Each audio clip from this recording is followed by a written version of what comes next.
blue light pooled on my lap as my banking app refreshed, and the number $68,950 held like a verdict. My pearl necklace bit into my throat. Behind the windshield, the Magnolia Crown Hotel glowed, and inside its marble lobby a clipboard kept my name from crossing the threshold. My name is Loretta Mae Carter. I am 61, and Savannah Whitlock Carter told the staff I wasn't invited to the wedding I paid for. The email subject read, "A private request. If you're listening right now and you've ever stood somewhere you were supposed to belong, only to feel invisible, you probably know the way your chest tightens and your voice disappears. Tell me where you're watching from. I read every comment. And if this story touches something in you, you can like and subscribe so you don't miss what happened the next morning when the phone started ringing. Stay with me. It only gets harder from here. I have worked the night shift at Coastal Pines Medical Center for 35 years. Fluorescent lights flatten everything at 2 in the morning. The floors hum with the polishers, and the smell of antiseptic sits in the back of your throat like something you can never quite swallow. I used to clock out at 7:12 a.m., wash my hands one last time, and stand there for a second longer than necessary, staring at the water spiraling down the drain. Discipline was my religion. You show up, you stay steady. You don't make noise unless it matters. Every other Friday, I'd transfer a little money into savings. $10, $50, sometimes $200 after overtime. I didn't label the account. I just knew it was for Ethan. College, law school, whatever doors he wanted to open. I never told him how slow that money grew. I liked the quiet of it.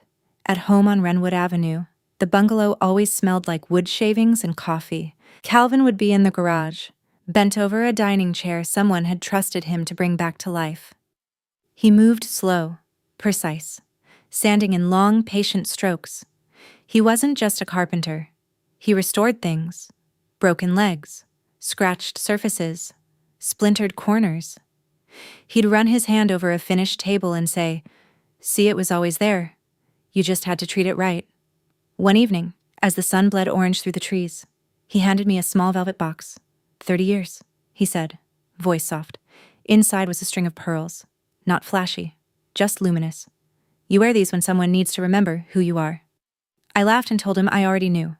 He kissed my forehead anyway. Years later, I wore those pearls to his funeral. After that day, I put them back in the box and closed the lid like I was sealing something fragile inside. Grief has a weight. It presses into your ribs and sits there. Ethan used to sit at our kitchen table with his textbooks spread wide, tapping his pencil against the formica. "I'm gonna get out of here." "Mom," he'd say, not cruelly, just certain. I'd hand him a plate and tell him he didn't need to get out. He could just go further. Calvin would grin and add, "Just don't forget where you started." When Ethan got into Harvard Law, Calvin cried in the driveway, full tears. Neighbors probably saw. He didn't care. I drove 8 hours to watch my son walk across that stage. I stood in the crowd and clapped until my palms stung. Afterward, Ethan hugged me quickly, glancing over my shoulder like someone else might be watching. "Thanks for coming," he said. Of course I came. Somewhere between that graduation and the first year he worked at his firm.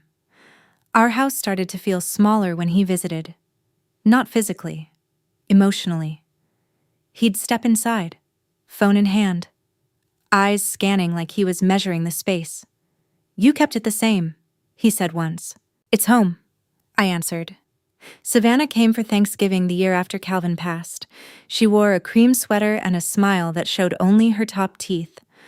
When I brought out sweet potatoes, she tilted her head. "This is so authentic," she said, stretching the word just enough to make it something else later. She stood in the living room and looked around. It's cozy, authentic. Words that sound polite but land like verdicts. Ethan didn't correct her. He just laughed softly and reached for more cranberry sauce. That night, after they left, I washed dishes long after the sink was empty.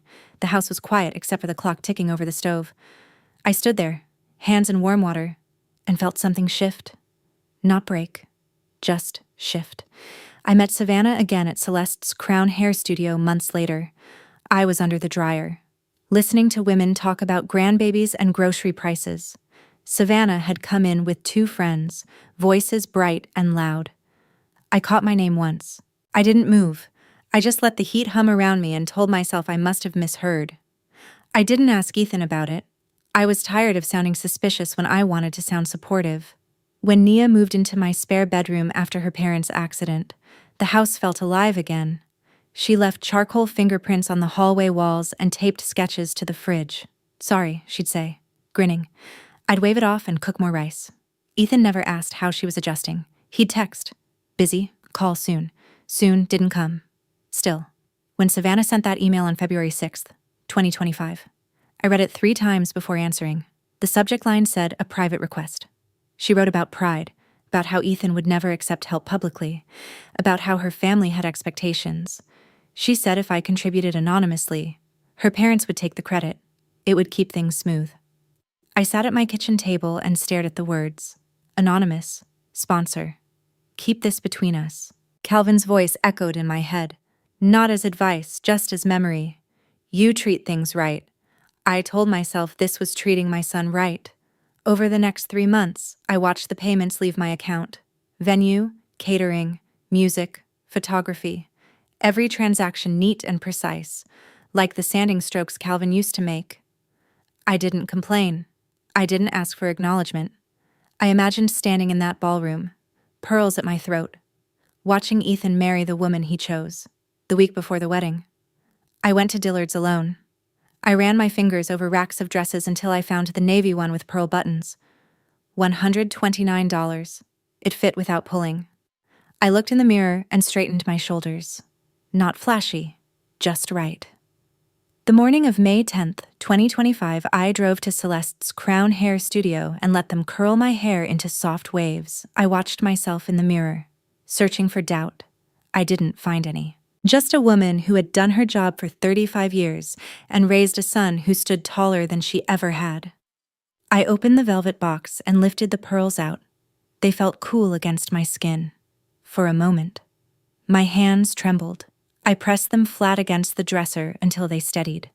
At 5:40 p.m., I pulled into the lot at the Magnolia Crown Hotel. The building rose white and gleaming, old South elegance carved into its columns. I checked my lipstick in the rearview mirror. I touched the pearls once more. I remember thinking, this is what it looks like when everything you've worked for comes together.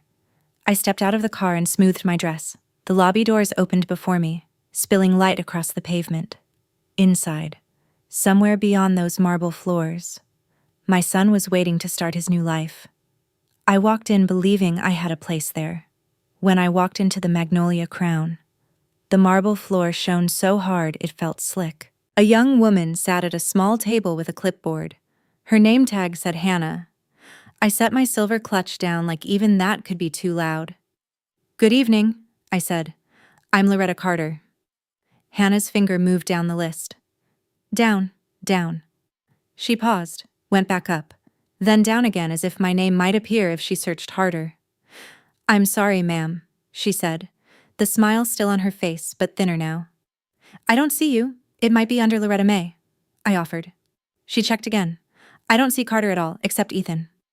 The word except hit me in the chest. Then I heard laughter behind me, bright and certain. And I turned. Savannah stepped out from behind a marble column in a gown that looked made for flashbulbs. She didn't rush. She glided. She looked at me and smiled like I was in her way. Oh, she said. That's because she's not expected. Hannah blinked. Miss Whitlock. Are you sure? Savannah placed one manicured hand on the table, right beside my clutch. Yes, I'm sure. Then she faced me fully. Loretta, she said. Sweet as syrup. We're at capacity. No surprises. You understand. This is my son's wedding, I said. Savannah's smile didn't move. Exactly. She leaned in just enough for me to smell her perfume. Don't make a scene. The quiet around us was the worst part. Hannah went still. A couple in formal wear slowed as they passed, then looked away. Nobody asked what was happening. Nobody stood with me. The lobby had decided I was a problem. My pearls suddenly felt tight. I looked past Savannah toward the ballroom doors. I could hear glasses clinking. I could hear my son's laugh, distant, like it belonged to another family. I nodded once. I understand. I picked up my clutch and turned. My heels clicked across marble. too loud, and I didn't look back. Outside, the air was warm and wet. I breathed it in like I'd been underwater. In my car, I didn't start the engine. On the passenger seat was an envelope with the honeymoon gift, a cashier's check. I held it, stared at the amount, and felt something inside me go calm, like my heart turned into clean, hard glass. I tore the check once. The sound was small. I tore it again and again, until the pieces sat in my lap like pale confetti. Then I opened my banking app. The transactions lined up neat. The total glared back $68,950. I tapped Ethan's name in my contacts anyway, hovered, then closed it. I wasn't giving him the first chance to turn this into my fault. I called Derek Hollis at Atlantic Coastal Bank. "Mrs. Carter," he said. "Good evening, Derek?" I said, "I need holds placed on any pending payments connected to the wedding. Tonight." Typing. "There are payments scheduled to process in the morning. Stop them." "Ma'am, there may be penalties. Vendors, I understand." I said. "Stop them anyway." A pause. "May I ask what happened?" I looked at the hotel doors through my windshield. People kept walking in, laughing, holding gifts. "I was told I wasn't invited." I said. "To the wedding I paid for." Silence. Then softer. "I'm very sorry, Mrs. Carter. I can place holds on the pending transactions. I'll send confirmation. Thank you," I said, and hung up. When I got home to Wrenwood Avenue, the house felt too quiet. I went straight to the kitchen drawer and pulled out the thick folder of contracts and printed emails. I slid the February 6th message to the top, the one with the subject, "A private request," and read it again under the yellow lamp. "Anonymous sponsor. Her family takes the credit. Keep it private." Savannah's voice overlapped the words, "Don't make a scene." I dialed Paige Rowland at Ivory and Pine Weddings. She picked up breathless. "Mrs. Carter," she said. "Everything's on schedule. I need you to cancel the remaining services," I said. A beat of silence. "Cancel tomorrow?" "Yes, Mrs. Carter. I can't the hotel, the caterer, the band you can," I said quietly. "And you will." Her voice dropped. "Did something happen?" "I went to the lobby tonight," I said. Savannah told the staff I wasn't expected. Paige inhaled sharply. "Oh my God, tell me the truth," I said. "What did she tell you about me?" Then Paige said, "She said you were an older relative who wouldn't attend, that you wanted to contribute privately." My hand tightened around the phone. "I'm the groom's mother." "I didn't know," Paige whispered. "I swear I didn't." "It's done," I said. "Notify whoever you need to notify." After I hung up, my phone rang, unknown numbers. I didn't answer. I called Marcia Lewis instead. She picked up with a laugh that died the second she heard my voice. "Loretta, baby." "What's wrong?" I told her about the lobby and the words. When I finished, Marcia exhaled hard. "I knew it," she said. "Knew what?" "She came into the shop," Marcia said, voice low, talking loud with her friends. "One of them asked if Ethan's family would be there." And Savannah laughed. "She said you didn't fit the aesthetic. She said your husband was some handyman, and you basically cleaned at the hospital." My stomach dropped so hard it felt like missing a step in the dark. "I'm a registered nurse," I said. "I know," Marcia said, furious, "and Calvin Restored Furniture people begged to own." When I hung up, I stood in my kitchen with the folder open and my pearls still on. Derek's confirmation email came in before midnight. The words "holds confirmed" sat on the screen like a stamp. I printed it and slid it under Savannah's email in the folder. If they wanted me gone, I was gone. And I was taking my money with me. Sometime after 6 that Sunday morning, the holds did what I asked them to do.